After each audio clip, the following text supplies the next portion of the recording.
আসসালামু আলাইকুম প্রিয় ভাই বন্ধুরা, যে মসজিদটা দেখতে পাচ্ছেন এটা হচ্ছে আমাদের বেদগাড়ি বাজারের মসজিদ। তো আমরা প্রত্যেকটা মসজিদেই একটা করে নারিকেল গাছ দিয়ে যাচ্ছি।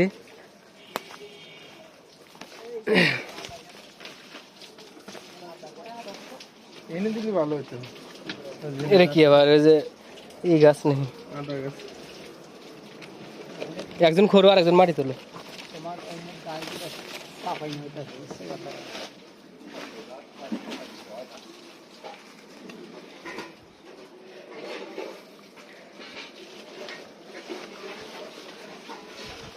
কাকা, এই নারিকেল গাছ দেওয়ার উদ্দেশ্য একটা, বুঝছেন? সেটা হচ্ছে ধরেন জন্ডিস হয় বা যে কোনো সমস্যার কারণে ধরেন একটা ডাবের জন্য যদি একটা বাড়িতে যায়, তখন অনেক বাড়িওয়ালা মানে খোঁড়া দিয়ে কথা বলে, মানে একটা ডাবের জন্য।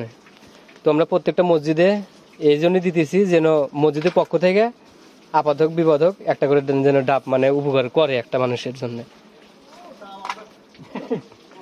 এখন পোলাপান কি এর না বড় পোলাপানের এই সমস্যা না।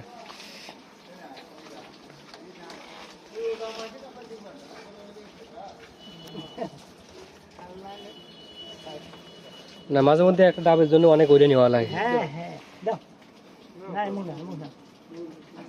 ডাব থাকা সত্ত্বেও কয় যে ডাব দিব না বা আমাদের দরকার হ্যান ত্যান, কিন্তু মানুষের যে একটা উপকার হবো ওটা বোঝে না।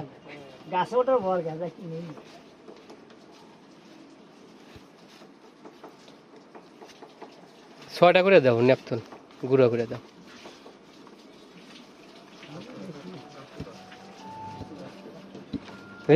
মাটি করে তুল।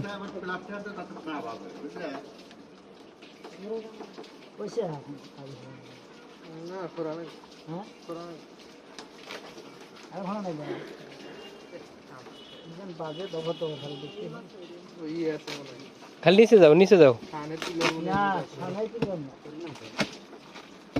আচ্ছা থাক থাক, এই নিও মাটি পাশ থেকে দিলি অজু।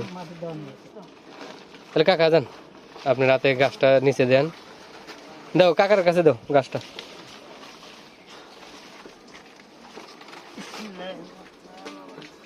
একজন এক বদনা পানি নিয়ে এসো।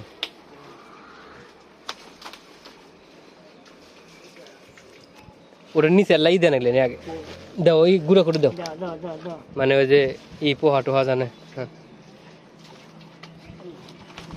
আমি চতুর্থ সাইডে একটু মাটি দিলি হয়।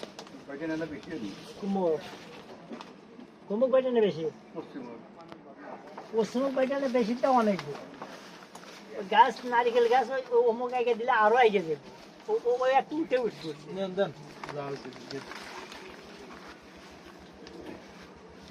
রেবাত পানিটা নিয়ে এসো।